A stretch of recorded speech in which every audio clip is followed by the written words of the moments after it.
Hablamos en esta parte de la tarde sobre Chile, que entró en la recta final para escoger al sucesor de Gabriel Boric en el Palacio de la Moneda. Este lunes, los 8 candidatos presidenciales presentaron sus propuestas de gobierno en el último debate televisado previo a los comicios de este próximo domingo.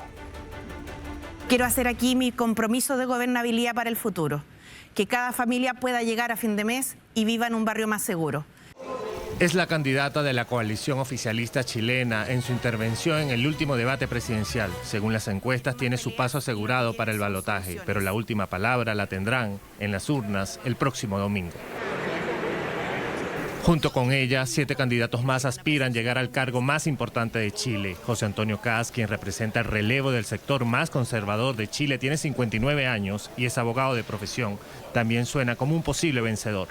Los que van a tener miedo a futuro en 121 días más son los narcotraficantes, el crimen organizado y los terroristas, porque vamos a ir por ellos. Los vamos a encontrar, los vamos a juzgar y los vamos a encerrar. Y es que la seguridad de Chile marcó gran parte de las propuestas de los candidatos. La exalcaldesa de Providencia y heredera política del expresidente Sebastián Piñera, Evelyn Matei, fue la única del bloque que atacó directamente al Tren de Aragua como uno de los retos que tendrá el nuevo mandatario. Y lo que vamos a hacer es que a todos esos narcoterroristas, igual que a los del Tren de Aragua, o se van a ir a la cárcel o se van a ir al cementerio. Otro de los candidatos, el libertario de extrema derecha Johannes Kaiser del Partido Nacional Libertario, optó por vislumbrar un Chile desarrollado. Que voten creyendo en el destino manifiesto que tiene nuestra patria, que es de transformarse en un país desarrollado. En total son 15.779.102 los chilenos habilitados para sufragar en las elecciones del domingo. Su voto escribirá una nueva página en la historia democrática del país. Para desarrollar este tema nos acompaña Sergio España Ramírez, experto en ciencias políticas, además director de la empresa de comunicaciones Subjetiva. Bienvenido, buena tarde para usted en Santiago de Chile. Muchas gracias. Es un gusto. Seguridad, el tema que centró por supuesto el debate entre los candidatos presidenciales, algunos con propuestas muy duras, muy puntuales contra el narcotráfico y el crimen organizado. ¿Cómo fue que este tema llegó a estar entre las principales exigencias de los chilenos? Bueno, esta es una preocupación que se viene arrastrando no de este gobierno, viene arrastrándose por lo menos de los últimos 2 o 3 gobiernos, estamos hablando a mediados de la década pasada. Tiene que ver con fenómenos que eran relativamente desconocidos en nuestro país, tiene que ver con el aumento de la inmigración y ahí hay una asociación que mucha ciudadanía hace respecto del aumento de los problemas de seguridad con el aumento o la llegada de una gran cantidad de extranjeros. Eso se va instalando y a eso se agrega que más allá de lo aumento cuantitativo de la cantidad de casos, tiene que ver con lo cualitativo, el tipo de delitos que empiezan a extenderse, entre ellos, para dejarlo solo como titular, los secuestros extorsivos, que era una práctica que en Chile era desconocida hasta hace una década. Señor España, la candidata de la coalición oficialista de alguna manera buscó y está buscando proyectar continuidad con un mensaje de gobernanza para el futuro. Le pregunto, ¿delirio o posibilidad cierta, tomando en cuenta la baja popularidad del presidente Gabriel Boric? Es la gran incógnita porque el presidente Boric ha tenido un nivel de apoyo muy parejo, pero que no supera el 30%. No logra crecer y la candidata no ha superado esa cifra. Entonces, el sistema en Chile es una primera vuelta, pasan las 2 primeras mayorías y en ese contexto, lo que hasta el minuto están dando las encuestas, que los 3 candidatos de derecha, vale decir José Antonio Kast, Evelyn Matei y Johannes Kaiser, son más competitivos, quizás menos Kaiser, pero claramente son más competitivos que Jara en una segunda vuelta. Está difícil que efectivamente Janet Jara pueda conquistar la presidencia. Ahora, usted lo nombraba, José Antonio Kast aparece nuevamente como un contendiente fuerte, representa al sector de alguna manera más conservador del país. ¿Qué explica esa consolidación de su figura como político, como líder, como dirigente en el escenario político chileno de hoy? Yo no estaría tan claro que representa al sector más conservador. Yo creo que lo que logró José Antonio Kast es centrar la campaña en dos temas muy fuertemente. Primero, el tema de la seguridad, que además es un tema que él viene desde, esta no es su primera incursión, es la cuarta incursión, que viene desarrollando, ha sido consistente en aquello. Y segundo, el tema del crecimiento económico. El país tiene, a diferencia de lo que fueron las décadas anteriores, una tasa de crecimiento muy escuálida, ¿ya? Y eso ya se empieza a sentir en ciertos segmentos de la población que estaba con un nivel de crecimiento en su situación económica, familiar, en la década pasada, y que eso se ha visto estancado.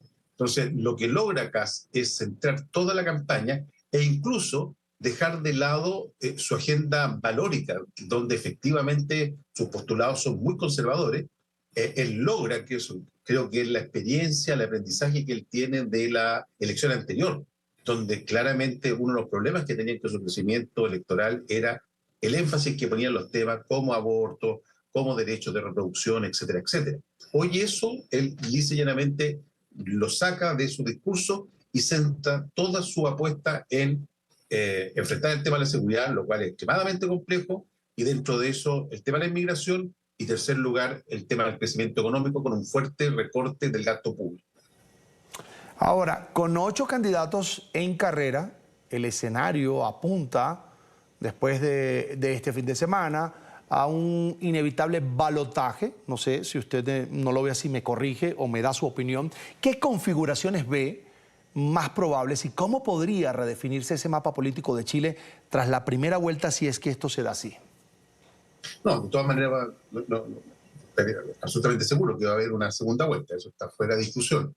¿Cómo se configura el cuadro político? Es una gran pregunta, porque en el caso de que salieran electos, o sea, pasaran a la segunda vuelta Janet Jara y, por ejemplo, José Antonio Kast, o en el peor de los casos, Johannes Kaiser, representan ellos por su trayectoria las posiciones más polares dentro del cuadro político tradicional chileno. Y eso es absolutamente inédito desde el año 90 a la fecha. ¿Cómo se configura eso? La verdad que es una gran incógnita. Pero yo creo que más complejo aún es el hecho de aproximadamente 3 a 4 millones de chilenos que no son votantes habituales y que por lo tanto no están muy perfilados también en las encuestas de las personas que habitualmente no son las que contestan encuestas. Entonces ahí está la gran incógnita de qué es lo que va a pasar con ese electorado. Y segundo, cuál es el nivel de adhesión efectivo respecto a las candidaturas, ¿no? El otro elemento que hay que tener en cuenta es cómo se va a componer la composición que va a tener el Congreso de Chile, donde también se anticipa que puede ser un triunfo importante de la derecha, tanto en el Senado como en la Cámara de Diputados.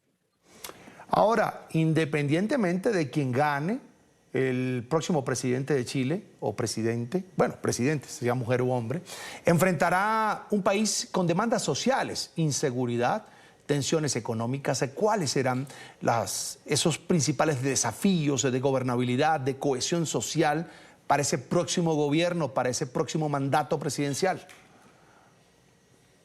En los últimos 5 años hemos ido de un polo a otro.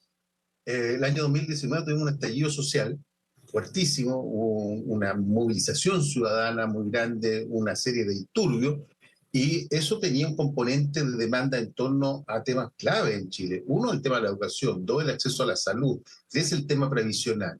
De esos tres, durante el gobierno del presidente Boric, se logró abordar parcialmente, no en la perspectiva que se esperaba, el tema previsional.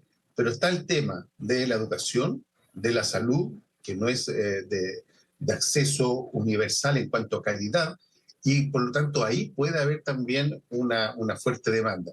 Y además hay situaciones bien particulares. Nosotros tenemos en la zona sur del país un tema con los pueblos originarios, los temas indígenas, que también fueron fuentes de fuertes movilizaciones y conflictos y situaciones, algunas de carácter policial o de seguridad, ¿ya? Entonces hay varios focos que hoy día no son tan visibles, pero que efectivamente con un gobierno de signo más bien conservador o de derecha van a ser un desafío para quienes gobiernen el país en los próximos 4 años. ¿El voto joven tiene algún peso en esta elección? ¿Cómo lo ve usted? Sí, con voto obligatorio claramente lo tiene, y ahí también hay que tener hacer un zoom, porque habitualmente se adjudica ese voto joven a la izquierda, a los sectores progresistas. No, yo no estaría tan claro en aquello. Por ahí un segmento importante, como a nivel mundial, tampoco esto no es un fenómeno solamente en nuestro país, de jóvenes que miran hacia los sectores más conservadores. Hay un tema con la educación ahí, aquí hay una importante cantidad de personas que accedieron a la educación superior y que no encuentran trabajo no de acuerdo a la remuneración que ellos esperaban. Es lo que se llama acá los cesantes ilustrados. Entonces hay también un nivel de descontento. Hoy día para esos segmentos el acceso a la vivienda es extremadamente difícil. Eso de alguna manera también está influyendo en tasas de natalidad que nos ponen en una situación bastante desmedrada, claro, quizá a nivel de país europeo, ¿ya? Entonces, claramente el segmento joven hoy día tiene razones para también votar en contra o en continuidad de lo que ha sido el gobierno del presidente Boric. Sergio España Ramírez, experto en ciencias políticas, director de la empresa de comunicaciones Subjetiva, a quien le agradezco mucho haber compartido con nosotros. No, gracias por la oportunidad. Que tenga buena tarde. Buena tarde para usted.